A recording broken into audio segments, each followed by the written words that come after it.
Салам кыргыз элим, бул Халва шоу теледолбору жананын алып баруучусу мен Сезим Имамадиева. Бүгүнкү чыгарылышта биздин конокторубуз өзгөчө инсандар катары келип отурушат. Жаналар менен сиздерди тааныштырып кетейин. Оң тарабымда Сейил Калдыбаева, психолог, коуч, руханий ментор, тосуп алалы, кол чабуулар, кош келиңиз. Рахмат. Сейил айым, акырында учурда психология багыты аябай мындайча айтканда актуалдуу болуп жатат. Жана көпчүлүк адамдар психологторго кайрылууда. Сиздин тажрыйбаңызда учурда кыргыз элдин ушу көпчүлүк адамдары кайсыл көйгөй менен сизге келишет, айта кетиңизчи, эгерде сыр болбосо? Сыр эмес, албетте. Биринчиден кыргыз элимдин психологторго кайрылып баштаганы аябай кубандырат. Туура түшүнүп, туура кабыл алып башташты. Анан экинчиден көбүрөөк үй бүлө маселеси боюнча кайрылгандар бар. Анан өзүнүн өнүктүрүү боюнча. Ушул психология билими өзүңүздө кандайдыр бир көйгөйлөргө түшүп болсоңуз сизге жардам береби? Албетте, оорулуу дарыгер бейтабына жардам бере албайт да. Анан биз психологторго абдан катуу, өзүбүзгө биринчиден катуу талап коебуз. Супервизия деген түшүнүк бар. Эгер биздин жан дүйнөбүздө жарааттар бар болсо, тырмакчанын ичинде көмүскө түпкү сезимибизде эгер таракандар бар болсо, анда биз келген кардарыбызга жардам бере албайбыз да. Ошондуктан биз алгачкы биринчи кезекте өзүбүздү жакшы абалга алып келишибиз керек. Андан кийин адамдар менен иштешүүгө жол берилет да. Ошондуктан биринчи кезекте бардык ыкма техникаларды өзүбүзгө колдонобуз. Сейил айым, жоңузга рахмат. Бүгүн сиз менен чогуу командалаш айымыбыз келип отурат. Айдай Алмазова, инфопродюсер жана сынактардын уюштуруучусу. Кош келиңиз. Айдай айым, жөнөкөй эле суроо, эмне үчүн сынактардын уюштуруучу болууну чечтиңиз? Анткени ар бир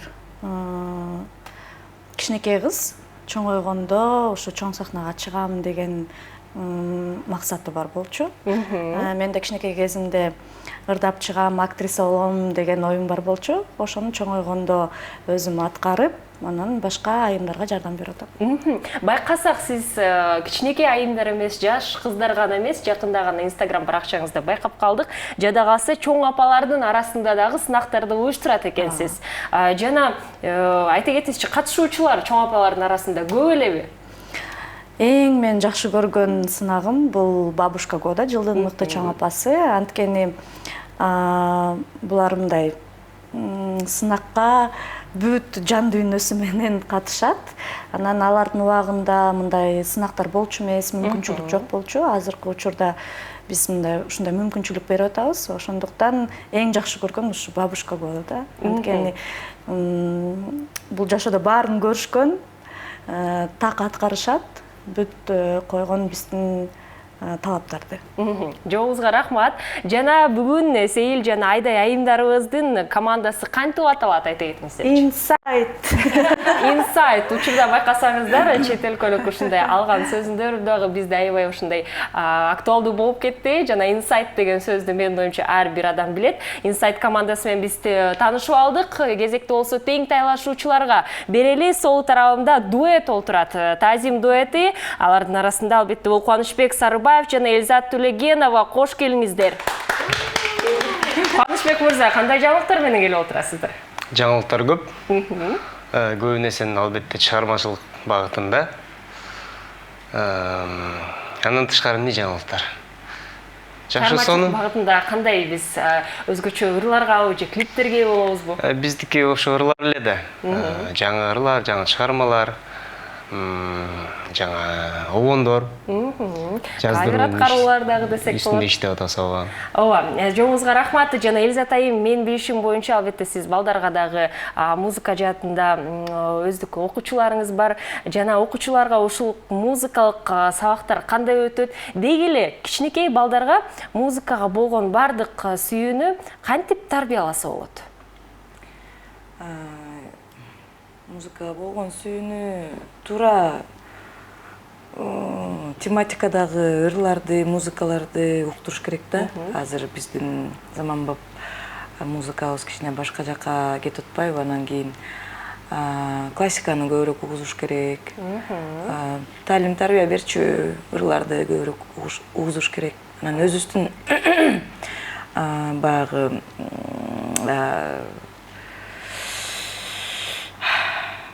кыргыз музыкасын көбүрөөк угузуш керек да. Улуттук классикаларды, ошо өзүбүздүн каяктан чыкканыбызды эстетип жүрүшүбүз керек да. Ошону менен эле тарбияланат. Сиздердин тажрыйбаңыздарда ушундай болду, анткени менин билишим боюнча уулуңуздар дагы сиздердин жолуңуздарды жолдоду. Ооба. Жолдоп атат. Бул өзүнүн каалоосу болду. Башында өзүнүкү деле болгон жок, биз аны Мажбурлап салдык да, бирок кийинчерээк өзү эле ар кайсы аспапты өзү эле үйрөнүп эле ютубтан карап эле үйрөнүп эле. Бала деген бала да. Ою ар кайсы жака бат-бат өзгөрө берет. Улам ар кайсы нерсени каалай берет да. Ата эненин милдети ошо баланын шыгы кайсы нерсеге көбүрөөк жатат. Ошого багыт бериш керек да, мажбурлап, керектүү жерден мажбурлап, керектүү жерден кысып, керектүү жерден эркиндик берет дегендейчи. Антпеси ар кайсын тандай берет, өзүнө зыянын билбейт да. Ал эмес чоңдор деле өзүнүн пайдасы, зыянын көп биле бербейбиз да эмнени. Ошон үчүн багыт бериш керек. Жоңуңуздарга рахмат. Жана учурда биз Тазим дуэти менен таанышып алдык, бирок ал ушул ТВ долбоорунун алкагында командаңыздар кандай аталат? Ак кара. Ак кара командасы менен тааныштык. Учурда биздин ТВ долбоорубузда Ак кара жана Инсайт аттуу командалардын ортосунда салгылашуу болмокчу. Ар бирөөңүздөргө айта кетчү нерсе, мен жардам катары айта кетейин. Эгерде бүгүн жеңиңиздер келсе, сөзсүз түрдө сергек сезимдерине ээ болуңуздар. Бул сергек сезимдерди Nitro Fresh суусундугу бизге бермекчи жана аны биз уртамакчыбыз. Бүгүн биз 3 жаңы жаркын даамдарды байкап көрөбүз. Алар бизде апельсин, классика, манго жана клубунай ар бир уртамда витаминдердин комплекстери бар жана азык энергетикалык суусундук болуп саналбайт. Суусундук андырганга убакыт келди. Nitro Fresh'тин жемишке каныккан даамы шыктандыруу жана жаңы сезимдерди тартуулоо үчүн жаратылган. Мөмө жемиштин сергитүүчү күчүн сез. Ширелүү мөмө жемиштердин укмуштуу даймикси. Nitro Fresh. Тавит менен серги.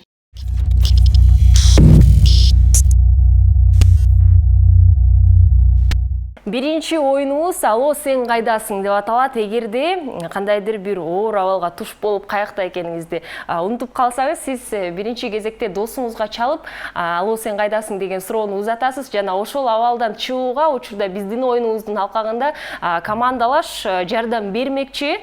Командада бир киши түшүндүрүп берет, экинчиси болсо табат. Биздин экранда сыналгыбызда ар кандай локациялар пайда болот. Дал ошол локацияда биринчи командадагы адам атабастан түшүндүрүп берүү керек. Экинчи адам ал локацияларды табышы керек. Ар бир командага 1,5 мүнөт убакыт берилет жана катышуучулар команда ким көбүрөөк локацияларды туура тапса, ошол команда 1 халва балга ээ болмокчу. Сиздер байкагандай эле биринчиден болуп бул оюнубузду Инсайт командасы ачып бермекчи. Айымдарыбыз даярбы? Даярбыз. Эмесе 90 секунд сиздерде бар, убакыт кетти. Сейлайым, алло, сен кайдасың деп сурап коюңузчу. Алло, сиз кайдасыз? Бул шар, биз аны жейбиз. Кол менен көргөзбөйбүз? Жейбиз? Может же синонимом, да? Болот, албетте. Шекер. Башкача дагы кандай айтса болот? Кант. О, кенгурунун мамлекети жок.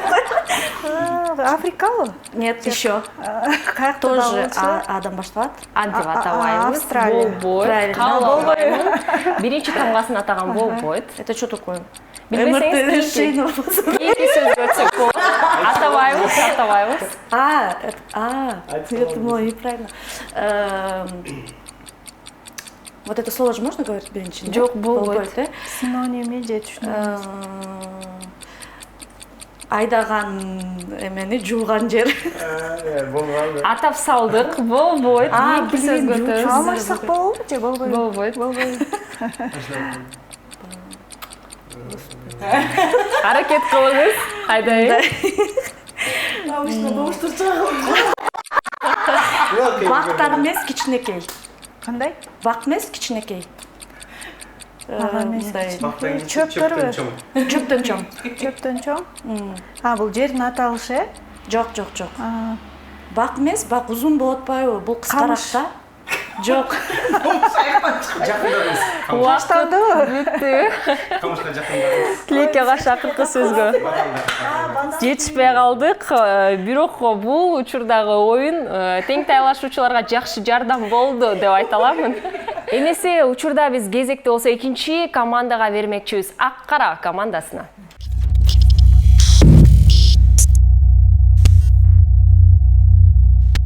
Алло, сен кайдасың оюнун учурда Ак Кара командасы улантмакчы. Сиздерде 1,5 мүнөт убакыт бар. Убакыт кетти. Элизат айым, алло, сен кайдасың деген сурооңузду. Алло, Кара кайктасың?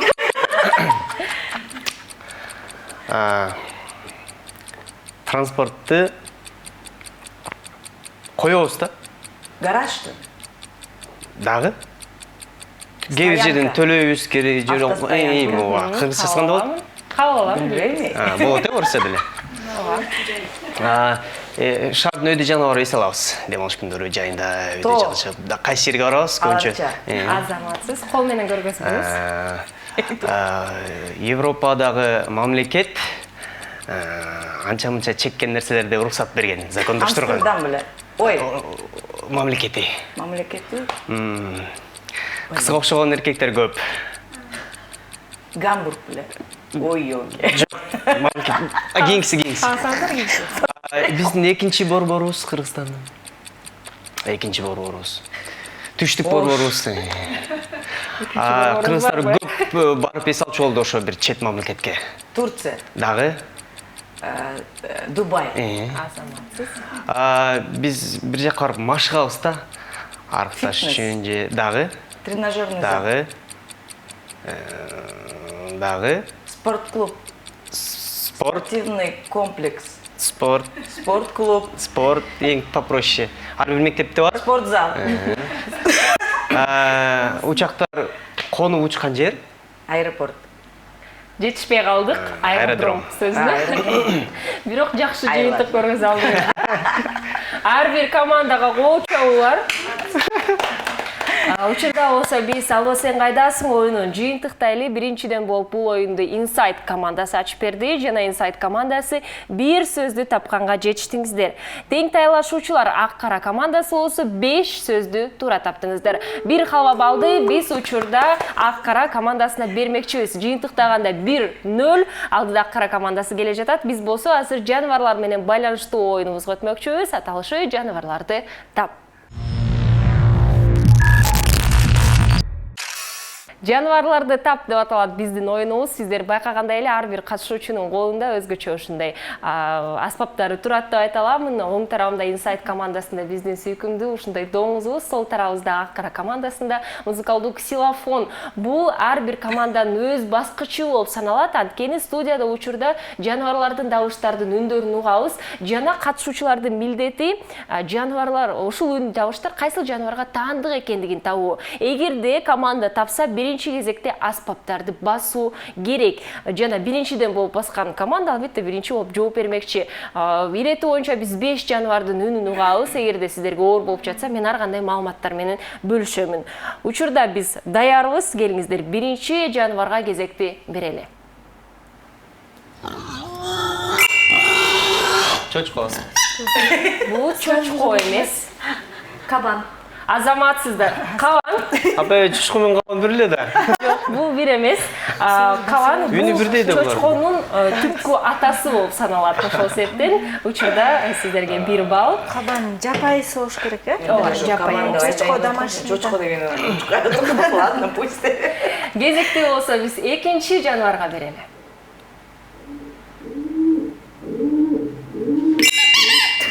Көбүчкөн? Жок, сова, я думаю. Да? Үкү. Үкү, үкү анда. Кайсыл жооп? Үкү. Үкү эмес. Көгүчкөн албетте. Козбек мырза менен жообун кабыл албай койдуңуз, Элизат айым. Туура келе жатып. Кезекти болсо биз үчүнчү жаныбарга берели. Үй эмес. Бука. Ой эмеспи? Эмне анда? Эмес. Не болду экен? Не знаю. Оккан жоксуң. Мында боло берет. Биринчи баскычты басып туруп анан атаңыз. Буйвол. Буйвол эмес. Бука? Бука албетте. Ойлады.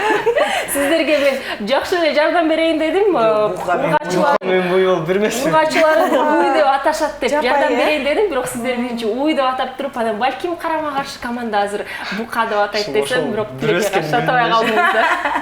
Кезекте болсо 4-чү жаныбарга берели.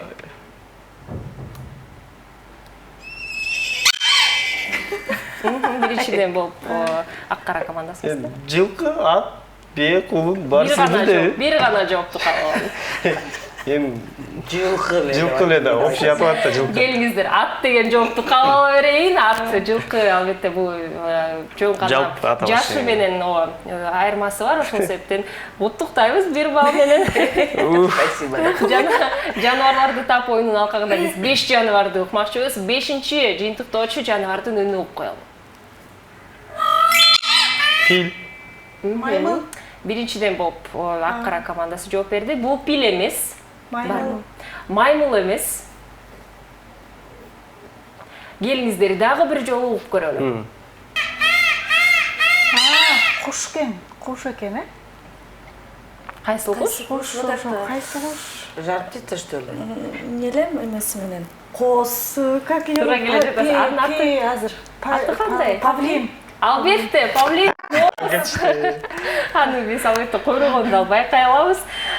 Биринчиден биз Халва шоу TV долбоорунун алкагында жаныбарларды тап оюнун ушунчалык бат бүтүрүп жатабыз. Жана буга чейин айтып кеткендей эле биздин ак кара командасы бир жаныбарды туура таптыңыздар. Бул дагы жакшы жетишкендик. Карама каршы тең тайлашуучулар Inside командасы 3 жана болсо 4 жаныбарды тапканга жетиштирсиздер. Бир халаба албетте сиздерге ыйгарылат. Жана катышуучуларга мен суроо узаткым келип жатат. Сиздердин сүйүктүү жаныбарыңыздар барбы? Бүркүт. Бүркүт. Эркиндикти сүйгөн бүркүт. Арстан. Арстан. Катуу. Тең тайлашуучулар ак кара командасы. Кубада кой. Мен деле жаныбарга кирем го. Эркектер жаныбарга кирет. Ошондо мушукпу же Кубанычбек мырза? Экөө бир эле бул үчүн. Мен ошентип эркелетем. Мен айтпай элечи дерим. Айтпай эле коелу деп жатат. Эмесе келиңиздер. Биз дагы эч нерсе деп айтпай эле дал ушул оюнубузду ушинтип аяктап коелу. Бир халва балды бир Inside командасына ыйгарганда, жалпы жыйынтыктаганда 1-1 алдыда болсо биздин жарнама базары оюнубуз күтүп жатат.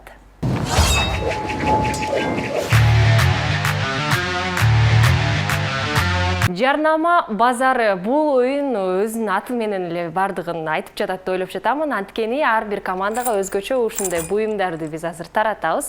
Катышуучулардын, командалардын милдети бул буюмду жарнама катары ушундай театралдык ролик менен тартуулоо болуп саналат. Сиздер биздин көрүүчүлөргө бул аспаптарды сатасыздар. Ойлонууга 3 мүнөт убакыт берилет. Биринчиден бул биздин мини деп айтып коеюн, аккордеон десек дагы болот. Биздин учурда ак кара командасына беребиз. Жана дал ушундай музыкалдуу буюмду Inside командасына. Командаларга бир аз убакыт бермекчибиз, жана кайрадан кайтып келип жарнамаларын угабыз.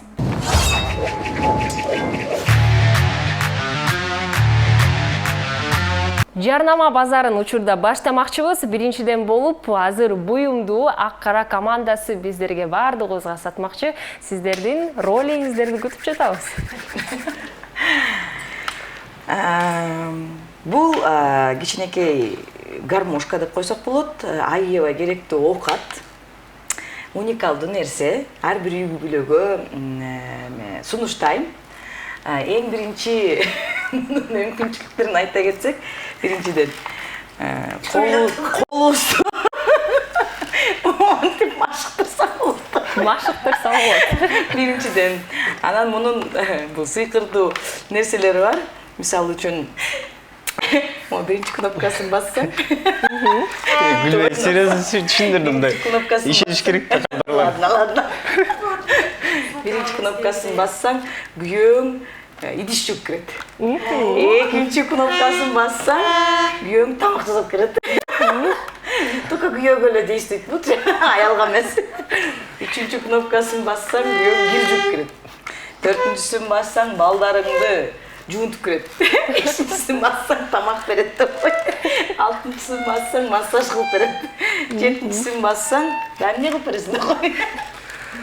Кыскасы менің көргөн күнүм ушундай. Эркектер алып бербегиле аялдарыңа. Анан моякта 3 супер кнопкасы бар.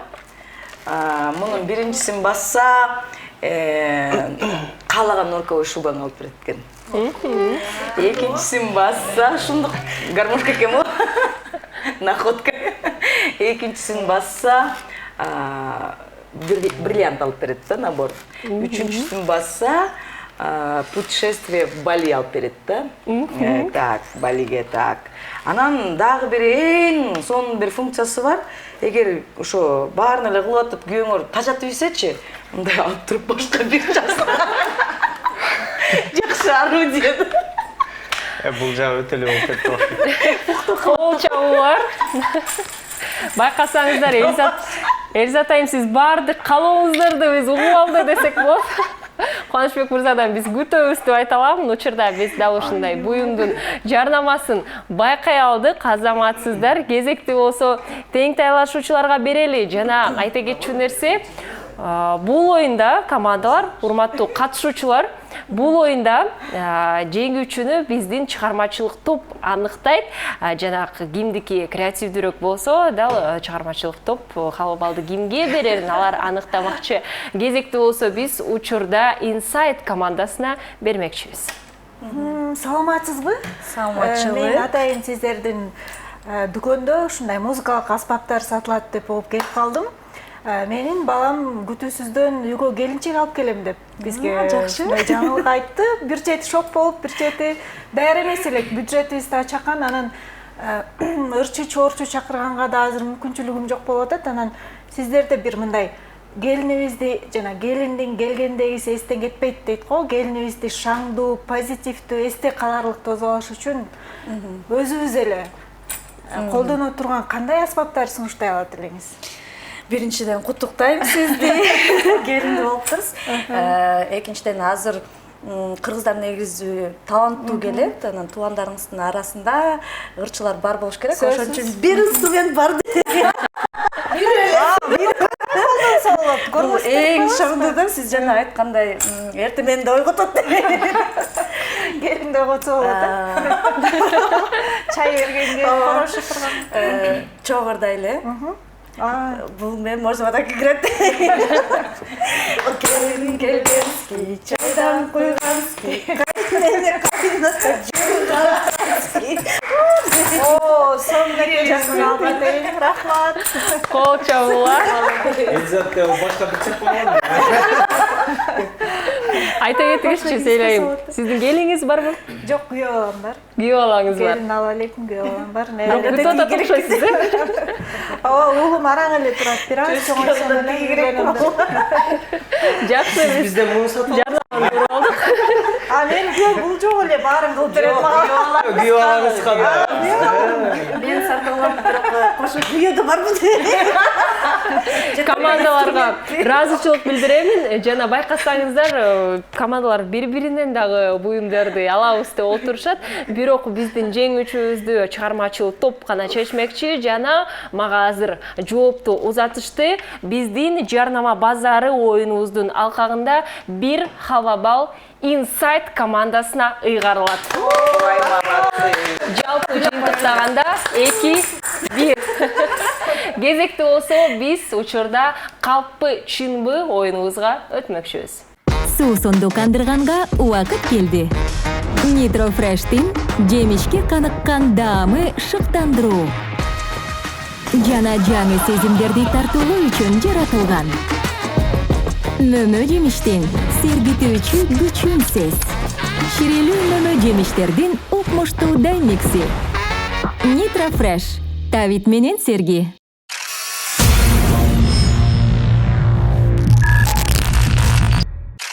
Биз болсо калп чүмбү оюнубузду баштамакчыбыз. Урматтуу телекөрүүчүлөр, катышуучулар, сиздер байкагандай эле колумда ушундай кичик карточкалар бар. Алардын 50%-ында калппы деп жазылып турат жана жарымысында чынбы деген жазуулар бар. Аларды биринчи кезекте мен учурда аралаштырып туруп, бирден ар бир командага таратмакчымын. Жана сиздер бул карточканын жазуусуна жараша чынбы же жалганбы, ага жараша окуяны айтып беришиңиздер керек.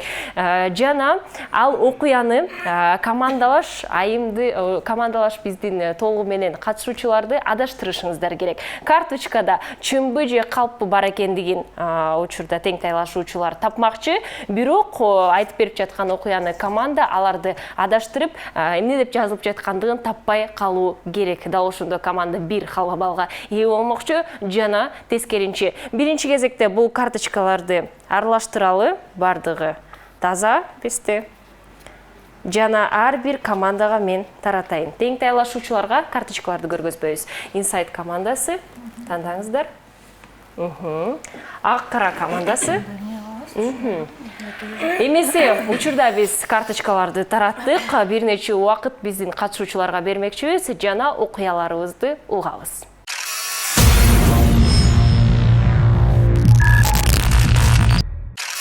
Калппы чынбы оюнубузду баштамакчыбыз. Буга чейин ар бир командага биз карточкаларды таратканбыз. Биринчи кезекте окуяны азыркы учурда Инсайт командасы айтып бермекчи. Кимиңиздер айтып берет? Мен айтып берем. Сейлайым. Сиздин окуяңызды күтүп жатабыз. Меники үй бүлөлүк жашоого байланыштуу окуя. Канча бир жыл мурун мен алгачкы ирет айдоочунун күбөлүгүн алганда рулга отурганыма бир жума боло электе Дордой базарына бардым. Машинемди айдап алып, анан бир жерден эптеп парковка кылып, анан базарга кирип, алчуумду алып чыктым. Чыгып, объезднойдо түшүп баратып, аябай тыгын экен унаалар. Түшүп баратып туруп, анан ошол тыгында турган бир машинеге барып туруп, сүздүм. Аяк жагын сүзүп туруп, аягынан баштап башына чейин сүзүп келип, анан токтодум да. Ошондо бир машиненин капталы болушунча сыйрылды да. Анан аябай коркуп кеттим, аябай корктум. Күн аябай ысык болчу, ушу жай мезгил экен. Анан жолдошум болсо, анда ал алыста иштеп жүргөн. Ага чалып видеозвонок менен көргөзсөм эле ал дароо айдоочу менен сүйлөшүп, анан бизди бир мастерге жиберди. Анан экөөбүз чогуу ал менин багыма ал айдоочу аябай токтоо экен. Анан эже канча болду машина айдап жүргөнүңүзгө деди. Анан бир жума десем, бир жуманын ичинде Дордойго келбей эле турбайт белеңиз. Бир жума эле болсо деп мындай кээ бир мырзалар бар го, сөгүнүп, сагынып, урушуп ийген, ал анткен жок. Анан ичинен ал Алматыга бараткан такси экен. Анан ичинен бир аял чыга алып мени урушуп эле, сен төлөйсүң деп эле айдоочу урушкан жок, бирок эже урушту да. Анан бир орус аял чыгып болсо, вас с крещением деп айтты да. Биринчи жолу сүзүп атасызбы деп, анан десем, анда ошо крещение болгон турбай куттуктайм деп, ал аябай куттуктады мени. Анан экөөбүз эч алып мастерге бардык, ал акчасын айтты. Бирок мен баарынан коркконум, жолдошум кечинде келмек да. Анан мен ойлодум, всё, сен машина айдабайсың, всё, праваңды сандыктын түбүнө кат, ыргыт дейт болуш керек деп. Мырзалардын реакциясы ушундай эле болот го көбүнчө. Анан айтышат го, аялды рульга отургузгандан көрө маймылды отургузган жакшы. Анан рульдагы аял бул деген эме бомбабы же мина дешеби, эмне дешет, ушундай бир сөздөр бар го. Анан мен ошол күнү келдим, үйдө кечке бир тешикти тиктеп отурдум. Аз жолдошум келсе, эмне дейт, аябай эч нерсе кылбай сарсана болуп отурдум. Анткени биз деген машинанын эмесин 5 деталин жаратпай салып турмун да. Бир топ эле чыгым болдук. Анан бир маалда телефонум чырылдады. Анан жолдошум дарбазаны ачып койчу деди. Жүрөгүм дук деп бат-баттан соғып, анан барып туруп дарбазаны ачып туруп, катып туруп калдым да. Анан ал өзүнүн машинасын алып кирип коюп, анан меникин келип карап туруп, анан мен жакка басып келди да. Андан ары эмне болду деп ойлойсуңар? Андан ары эмне болду эмес, бул окуя менен чогуу болуш керек. Анан басып келип туруп мага эме деди. Бекем кучактады мени. Анан точно мырза айткандай эч нерсе эмес, темир табылат, аман эсен главный төлөдүк дейт. Анан бирок эртеси эме кызыбызды больницага алып барып келчи деп ушинтип айтты да, машина мененчи. А мен болсо рульга отургандан аябай коркуп калдым да. Анан баргым келбей атат, машина айдагым келбей атат деп, анан өзүм психолог болгондуктан интернеттен казып издей баштадым да. Кантип коркунучту кайра жеңип, рульга отурса болот деп. Психолог билген да. Деп издеп баштадым. Анан кайра эле рульга отуруш керек экен жеңиш үчүнчү. Анан кайра отуруп,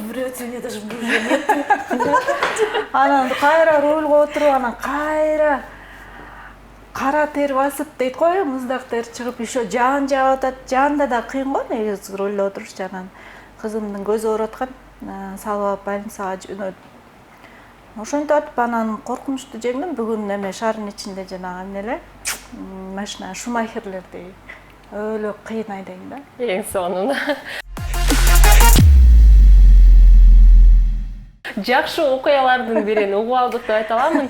Жана бул окуя чынбы же калппы? Ак кара командасы кандай деп ойлойсуздар?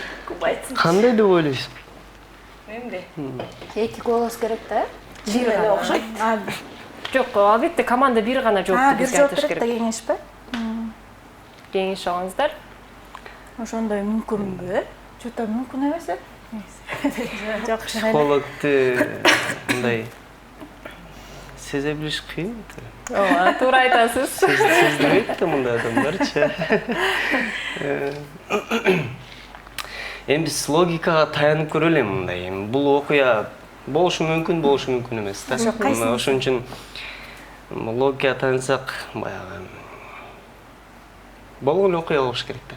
Чындыкты ойлоп жатасыз. Кайсыл жоопту кабыл алам? Исат эми сиз Мен кошулам. кошуласыз, э? Чындык. Чындык деген жоопту биз кабыл алдык. Сейлейм, карточканы өзүңүз көргөзүп коюңузчу. Бул чындык окуя экен. Азаматсыздар, ак кара командасы сиздерге албетте 1 балл. Окуяны таап алдыңыздар. Сейлейм, эмнеге алдап кетейин деген жоксузчу. Алдаган аракет кылдыңызбы? Жок, мен ойлодум, балким ишенишпейт болуш керек депчи. Көптөр ойлойт го. Вот мен айтып берсем. Анда экиде сизге Анда сиздин жолдошуңуз же мен жолдошуңузга окшош окшойм да. Ошон үчүн ишеним болуш керек жолдошуңуз айткан. Сиз ошо акцент кылдыңыз да менимче. Жолдошум ушундай реакция кылганына ишенишпейт депчи бул. Ага чейинки окуялар болуп эле жүргөн окуялар. Анан баягы эркектин реакциясына ишенбей коюшу мүмкүн дедиңиз да. Менин оюмча жакшы окуялардын бирин угуп алдык. Жана жолдошуңузга өзгөчө ыраазычылык, анткени бардык эле жакын адамдар да ушундай реакция кыла бербейт. Мен ойлоп жатам, эгерде мен жолдошум болсо, балким антип кучактап мени тосуп алмаган эмес деп ойлоп жатам. Ошондой жолдош каалайсыз экен. Кезекте болсо келиңиздер. Ак кара. мактуу экен анда, жолдош менин жолдошум окшош экен.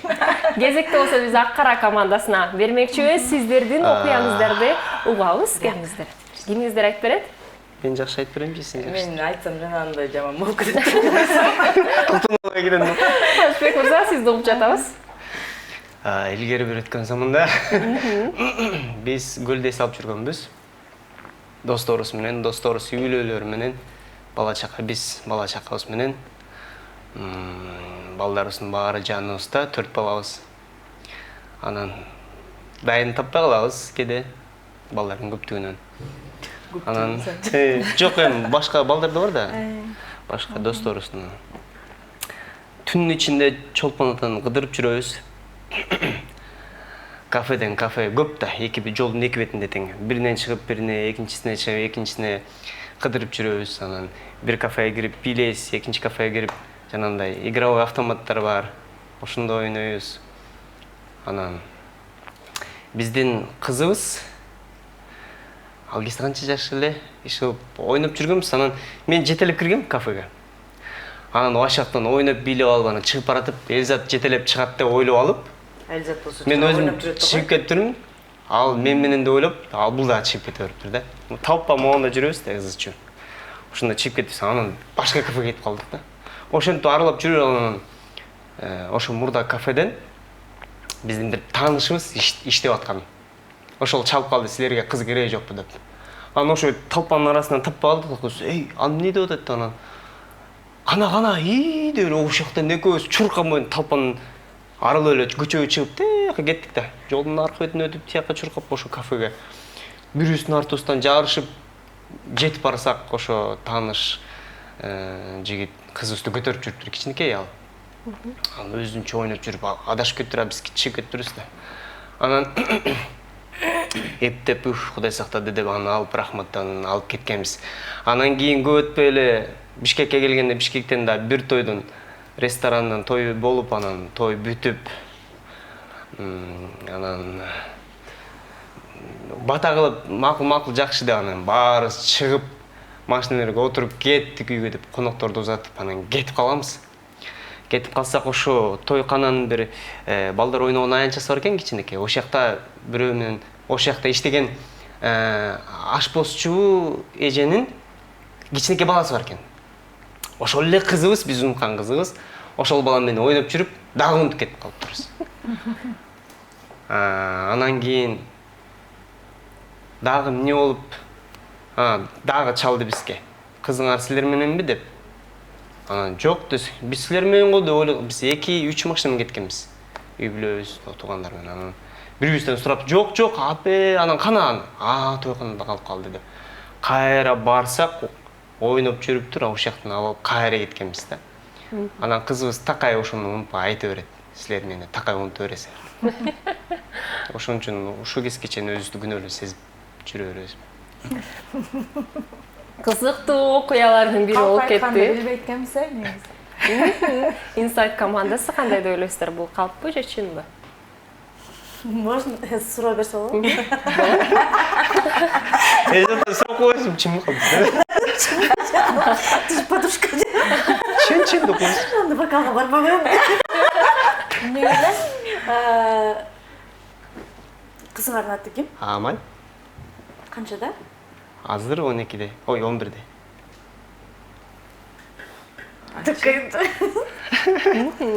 Сүйлөшүп алыңыздар, Инсайт командасы. Точно. Айдай психолог болуп кетти. Жок, эме болуп атат, исследователь болуп атат, жаштарын сурап, Кандай деп ойлойсуздар? Бул калппы же чынбы? 12-де болсо, бул көп жыл мурун болчу. Ал кичинекей болчу. Почему-то кажется, что калп. Нет, жумак айттым. Ты же знаешь, сколько у нас детей. Я знаю, что Сташа гитара ойнойт. Кичинекей бар. Эчтеке айтпа, жооп айтпа боласың. Ну вот. Кааласаңыздар жооп бербей эле койсоңуздар болот. Жооп бербейт. Буга чейин команда сиздерге суугузаткан эмес. Имею право хранить молчание. Зовите адвоката. Жана жөн гана жоопту айтып коюңуздар. Бул чындыкпы? Менин кичинекейимди ата-энем 2 жыл бала бакчадан албай коюшкан да. Анан Бала бакчадан баарысы эле албай калышкан. ошон үчүн мындай чындыкка эле окшошуп атат, мен үчүн. Айдай, сиз макулсуз? Ойлотомда кызы бар беле. Бирок Айдай айымды көп тааныгандыктан балким, мен жакшы тааныбайм да. Позор. Канча баласы бар экен билбей жатат. 4 баласы жок. Келиңиздер, 5ке чейин санайын, бир гана жоопту мага кайтарып коюңуздар. Мне кажется, калп. Хорошо, анда Айдай айым. Ну, не знаю. 5, 4, 3, 2, 1. Жооп. Давайте калп да. Калп деген жоопту кабыл алдым. Карточканы Кубанычбек мырза өзүңүз көргөзүп коюңуз. Такой чын эле болчу ошо. Чындык окуя Знаешь? Чып-чындык. Эмесе, Айдайым, жакын адамдарыңыздардын 4 баласы бар экендигин жаттап алыңыз деп айтайын. Жана жата калса кызы бар экен, учурда 11 жашта экен деп айта аламын. Биринчи кезекте байкасаңыздар, ак кара командасы тең тайлашуучулардын карточкасын таап алды. Андан тышкары команданы тең тайлашуучуларды алдаганга жетишти. Ошол себептен сиздер 2 халва балга ээ болосуздар. Жалпы жыйынтыктаганда 4-3 алдыда ак кара командасы келе жатат. Биз болсо сүйүктүү оюндарыбыздын бирине өтмөкчүбүз. Аталышы крокодил. Суу сонду кандырганга убакыт келди. Nitro Fresh'тин жемишке каныккан даамы шыктандыруу. Жана жаңы сезимдерди тартуулоо үчүн жаратылган. Мөмө жемиштин сергитүүчү күчүн сез. Ширелүү мөмө жемиштердин укмуштуу даймикси. Nitro Fresh. Тавит менен Серги.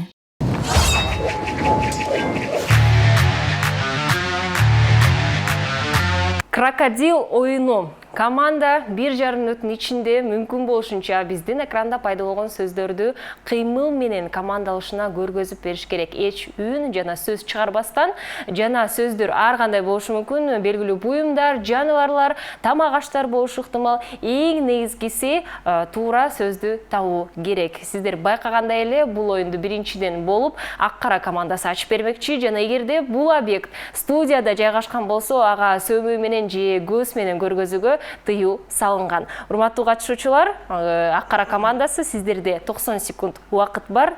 Убакыт кетти.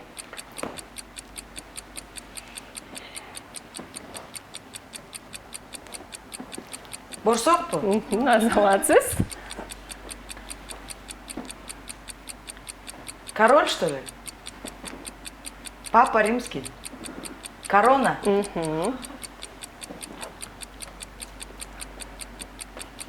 Алмабы? Шоколадпы? Эң соңу. Орангутан? Горилла? Неле? Мартышка? Обезьяна? Кабыл алабыз.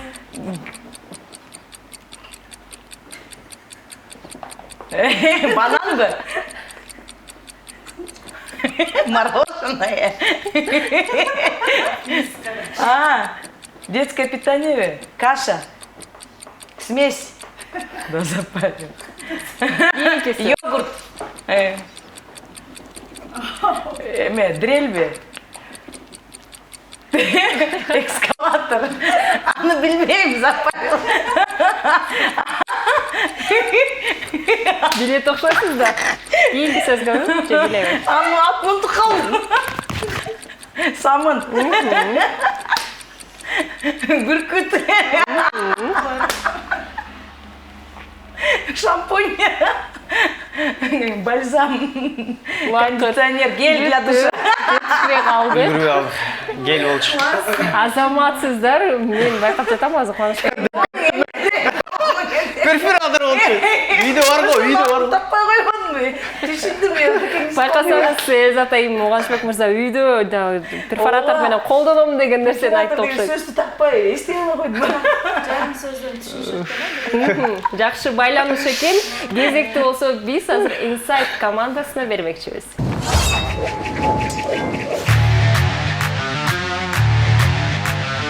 Эмесе кезекте биз учурда Insight командасына бермекчибиз. Сиздерде 1,5 мүнөт убакыт бар. Убакыт кетти.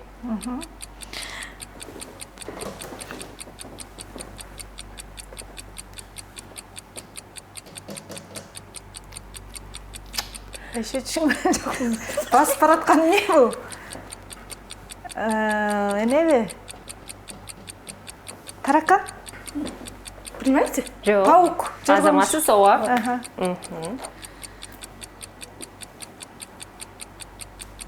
Зарядник. Нет?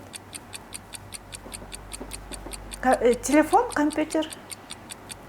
Төрт бурчтук. И сайган да? Ноутбук? Нет?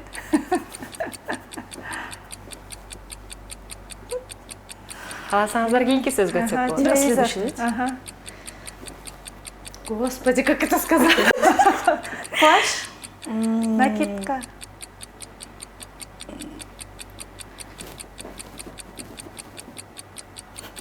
Банные принадлежности. Нет. Давайте следующий. Кийинки сөз. О, господи. Оңой. Да. Вот. Чөп чапкычпы? Нет. Мен алып чыгат мынтип.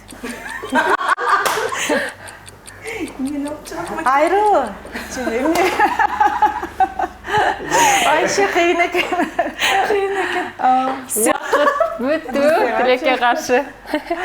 Эми Бензопила. Төртүнчү сөзү бензопила сөзү табылбай калды. Эмесе крокодил оюнун жыйынтыктагы убакыт келди.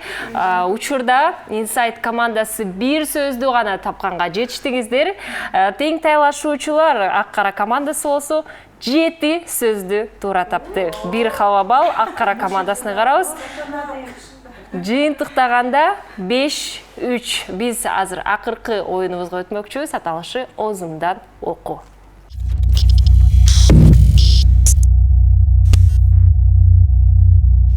Озумдан оку оюну катышуучулардын бири наушник тагынып, эч нерсе укпастан, экинчи командалаш артикуляциянын жардамы менен кайсыл сөздү айтып жаткандыгын табышы керек. Ал сөздөр сөзсүз түрдө биздин сыналгыда пайда болмокчу. Сиздер байкагандай эле Айдайым азыр наушникти тагынып олтурат, анткени бул оюнду биринчиден болуп Inside командасы ачып бермекчи. Мен болсо биринчи кезекте музыканы коюп үнүн көтөрөйүн. 90 секунд уақыт кетті. Үн чыгарсаңыз болады. Сабак. Сабак. Молодец. Галош. Кактус. Галош. Көргөзгөн болбойт да? Болбойт. Галош. Галош. Говорите. Галош. Галош. Блин. Каласаңыз кийинки сөз. Кийинки сөз. Смартфон. Смартфон. Вулкан. Вулкан. Сары. Сагыз. Сары. Сары. Бака. Бака. Пахар. Жок, бака. Бака. Кыйкырбайбыз. Бака. Пока. Бака. Бака. Бака. Ыр. Велосипед. Велосипед. Калың. Калың. Кайык. Калың. Айлык. Жок, өткөрө бергиле. Следующий. Физика. Физика. Калың. Калың. Айлык. Еще раз. Калың. Калың. Калың. Айыл. Калың. Уақыт бүттү. Кол чабуулар. Кээ бир биздин ушул чыгарылыштарда бир дагы сөздү таппай алган учурлар дагы кездешет. Сиздер жакшы таптыңыздар деп айта аламын. Я бы не видела. Байкасаңыздар калың десе жана айлык деп Айдайым айтып жатты. Бул жакта Эзат айым болсо, ооба айлык эле деп жоопту узатты. Келиңиздер кезекти Ак Кара командасына берели.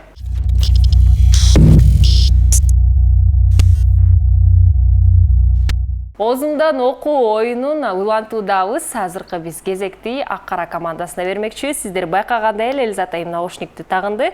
Биз болсо музыканы коюп үнүн көтөрөлү. Уақыт кетти. Стол. Стол. Стол. Стол. Стол. Стол. Стол. Жашыл. Сагыз. Жашыл. Шарик. Жашыл. Шашлык. Жашыл. Жашыл. Жашыл. Фастфуд. Фастфуд. Катамаран. Катамаран. Катамаран. Кийинки сөз суранууда. Фиалка. Фиалка. Спецназ. Спецназ. Карантин. Карантин. Карантин. Премия. Премия. Ми. Ми. Я. Премия. Акимият. Акимият. Ки. Ки. Ки. Али. Аки. Аким. Кийинки сөз суранууда. Золушка. Уақыт бүттү. Жечкен жокпуз акыркы сөзгө. Золушка. Акимият болчу эмелек. Акимият сөзүнө аябай жакын келдиңиздер. Сиздер дагы жакшы жыйынтык көргөзө алдыңыздар. Ар бир командага кол чабуулар. атсам шашлык дейм. Ачык болгон окшойсуз атайм. Биз болсо бир аз убакыттан кийин толугу менен оозумдан окуу жана Халва шоунун чыгарылышын аяктамакчыбыз. Бизден эч алыстабай туруңуздар. Бир халва балды биз учурда Insight командасына ыйгарып, жалпы жыйынтыктаганда 5-4 жана Ак-кара командасы жеңип кетти. Куттуктайбыз албетте. Сиздерге биздин демөөрчүлөрдөн өзгөчө жеңүүчүлөр катары белектерди кабыл алып коюңуздар. Активдүү катышкан Insight командасына кичине болсо дагы албетте демөөрчүлөрдөн белектерди кабыл алыңыздар. Чоң рахмат. Тең болдук. Insight командасына бир гана балл жетишпей калды деп айта аламын. Сонун болду, рахмат Insight командасына. Урматтуу телекөрүүчүлөр, эгерде биздин чыгарылыштарды YouTube платформасында көрүңүздөр келсе, жөн гана Любимые ТВ же Халва шоу деп бизди табып, бардык чыгарылыштарды ал жактан көрө аласыздар. Сиздер менен биз коштошпойбуз, жөн гана кийинки чыгарылыштарга чейин амандашканча.